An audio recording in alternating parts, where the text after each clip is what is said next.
Interlude 2. Lord Inquisitor Sius. Sius stepped into one of Sanctum Spire's innermost chambers, a large tome under his arm. He set the tome down with a thud and turned to the corpse lying atop the room's only table. He hissed through his nose as he flipped through the tome's pages, his jaw set firm.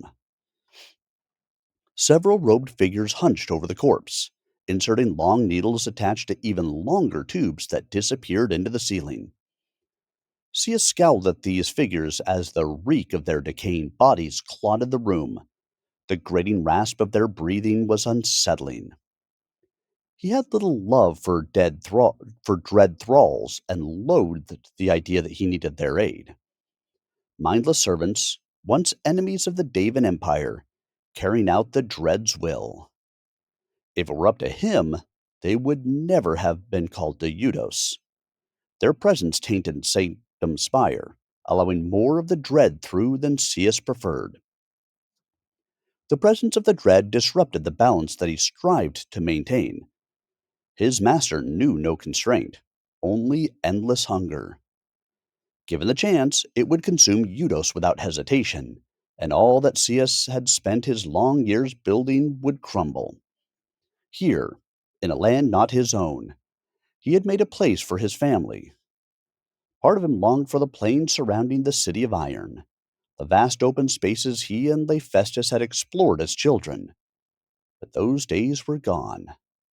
Long gone. He had a new life, one that came with a grand purpose. As Lord Inquisitor, he had fostered stability, peace, fragile yet preserving, a peace now threatened by the emergence of this chain breaker and his little rebellion. At first, they had been little more than a nuisance, a distraction for the populace that afforded him ample opportunity to showcase the security that the Davan Empire could offer. Their feeble attempts at overthrowing Davan authority, including severing Igni's chain, had only strengthened his message. But no longer. The chainbreaker had done the impossible again. Eunice's chain had been destroyed, and his control over that city was slipping. No natural disaster to shift blame this time. And worse, the chainbreaker had managed to take his son away from him. Sius slammed his fist into the tome stand with a crack. The dread thralls did not look up from their task. They didn't have the capacity for fear. Their lives weren't theirs to give. "Leave us," Sius seethed. The thralls finished poking and prodding the corpse, binding its limbs with cracked leather straps before filing out in silence, leaving only their stench behind. Sius studied the corpse, grimaced at the fresh stitching in its neck. He would not underestimate the chainbreaker again. He would not allow him to take his son from him again. But Sius had a plan. The boy showed signs of the dread's corruption, lapses in focus, bursts of anger, speed, and agility on par with any full-fledged inquisitor. Likely a consequence of his actions with the chains. A consequence that Sius could use to his advantage. Turn the rebellion's savior into its greatest threat. Suppressing his own bubbling rage, he refocused and willed his brand to life. Gift thrummed in the chamber, warping the air above the corpse.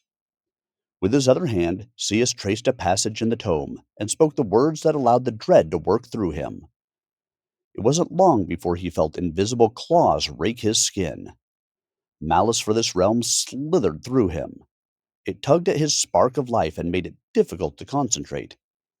Sius guided this malice toward the corpse, asking for what is most precious to him to be returned. The malice paused, considering, demanded a tithe. Steeling himself, Sius promised it a new host, one younger and more agile, stronger than anything Sius had offered before, a host already touched by its influence. For an eternity-long moment, the malice weighed his offer. Then its clawed grip sprang forward, latching itself onto the corpse. Cius flicked his wrist, and a white, wisp like substance began to slither through the tubes above. The corpse twitched as this substance flooded its veins. Cius held his breath as his master's malice seeped into his son's chest. Then, with a rasping moan, the corpse jerked upright, straining against the table straps. Cius placed his hand on his son's chest, met his milky eyes, and sighed. "Welcome back, Corsius,"